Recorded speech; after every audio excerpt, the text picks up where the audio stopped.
Halo sahabat pangan lokal, sekarang Aiko lagi ada di Smesco Food Lab. Dan hari ini kita akan berkreasi menggunakan bahan baku singkong, yaitu cassava atau bisa disebut dengan yuca juga, dengan tampilan yang sedikit berbeda. Kan biasanya kita membuat stick itu pendampingnya adalah mashed potato, tapi kali ini kita akan membuat mashed cassava yang memang bahan dasarnya kita gunakan dari singkong.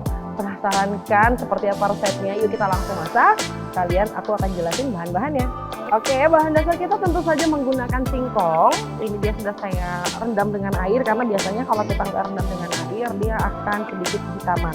Di sini sudah saya siapkan air, tinggal kita potong-potong. Si singkongnya lebih kecil lagi supaya cepat matang. Oke, segini. Kita masukkan ke dalam air yang sudah saya didihkan. Nah, sekarang kita tinggal tambahkan garam. Nah, ini harus benar-benar sampai dia empuk ya, kita butuh waktu sekitar 15-20 menit. Oke, sekarang kita akan potong dagingnya. Ini saya menggunakan tenderloin, sengaja saya ikat seperti ini. Karena biasanya kalau kita beli itu dia bentuknya tidak bulat, jadi supaya dia bulat saya ikat seperti ini. Oke, sekarang kita potong, jangan terlalu tebal ya. Sambil kita mempersiapkan pennya, jadi kita pindah aja ke sebelah sini.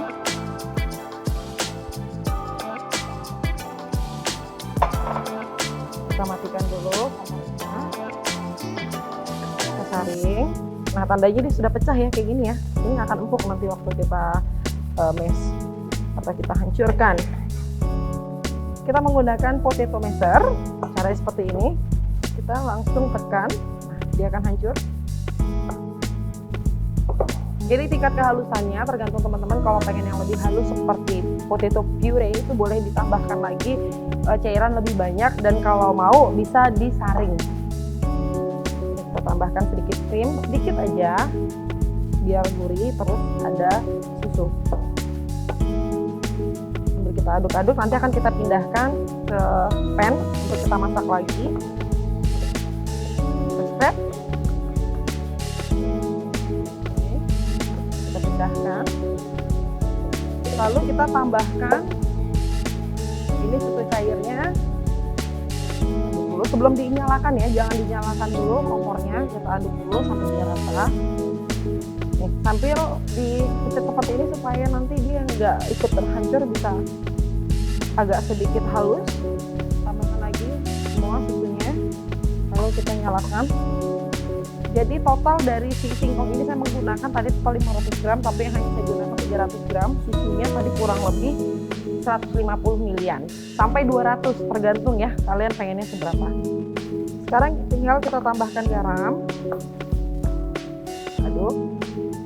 Nah, di sini kalau pengen ditambahkan keju, parmesan cheese boleh banget, tapi karena saya tidak ingin terlalu berat, agak sedikit light, jadi saya tidak tambahkan.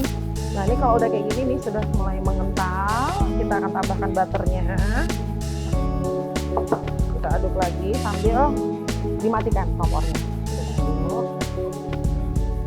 Saya tidak menambahkan lada di sini karena nanti akan membuat tampilannya sedikit kotor, jadi nanti akan kita tambahkan setelah plating. Oke, ini tinggal kita sisihkan supaya nanti dia sedikit set ya. Oke, kita harus keras dulu si garamnya karena ini yang kasar. Oke, tinggal kita tambahkan. Terus kita tambahkan lada hitam. Lada hitamnya yang kasar, kalau bisa usahakan ya. Satu sisi terlebih dahulu karena nanti ini akan kita panggang di bagian sisi yang tidak ada garamnya supaya menghindari kegosongan. Saya menggunakan black steel, wajan baja. Jangan terlalu besar apinya. Kita tambahkan sedikit minyak kelapa. Pakai butter nggak chef? Pakai dong, nanti di akhir ya supaya butternya nggak burn. Sekarang kita masukkan dagingnya.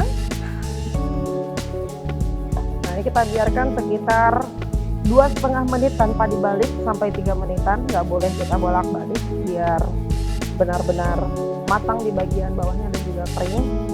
Di sini, di step ini saya tidak menambahkan herbsnya di awal karena nanti akan membuat aroma burn atau gosong di awal ya.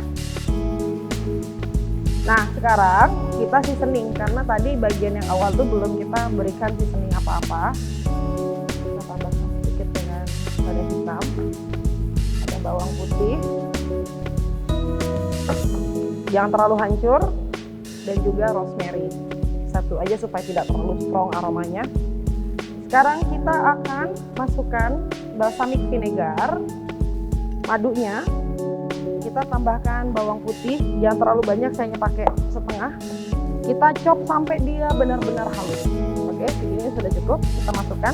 Nah sekarang tinggal kita akan tambahkan minyak apa aja bisa, olive oil bisa, mau menambahkan minyak kelapa juga boleh, bisa. Nah, kita aduk dulu sebentar, campur rata. Nah setelah itu kita tinggal tambahkan ada garam, kita tambahkan juga merica hitam. Sekarang tinggal kita kocok. Nah ini harus menggunakan balon whisk ya, seperti ini. Kita akan cek dagingnya 3 menit untuk di sisi satunya, karena api sedikit saya kecilkan karena ini ketebalannya lumayan, dan akan kita basting dengan pepper. Nah kalau sudah mulai berwarna seperti ini, harusnya kita harus angkat ya teman-teman. Kita taruh di sini. Kita biarkan dia resting, kurang lebih membutuhkan waktu sekitar 2-2,5 menit. Di sini saya sudah mempersiapkan demi glace. Ini adalah saus coklat, brown sauce, dalam keadaan kompor mati ya terlebih dahulu. Baru tinggal kita tambahkan sedikit krim kalau suka. Kita akan potong dulu. Nah sekarang kita akan mencampurkan salad dengan dressingnya, kurang lebih setengah sendok makan. Kita masukkan daun yang utuh. Bisa saja tinggal kita menggunakan tangan. Nah sekarang kita akan mulai plating. Ini dia mashed cassavanya. Untuk menggunakan sendok supaya terbentuk rapi. Kita ambil di bagian tengah. Lalu kita akan taruh dagingnya. Next kita akan garnish saladnya, tapi kita taruh dulu saladnya. Lalu kita akan berikan sedikit edible leaf. Nah edible leafnya yang saya pilih adalah matsuba. Terus di sini juga ada pegagan. Kalau ada pegagan di rumah ini bisa buat garnish. Ini ada daisy leaf. Nah di sini saya sudah membuat tomat yang sudah saya blanch atau saya poach sebentar menggunakan air panas dan juga garam, larutan garam. Tapi jangan terlalu lama, cukup sekitar 30 detik. Lalu kita angkat langsung. Sekarang kita taruh dulu di sini. Oke teman-teman, ini dia udah jadi tenderloin steak dengan mashed cassava. Selamat mencoba di rumah. Kita sehat dengan pangan lokal. Mau kenyang nggak harus nasi dong.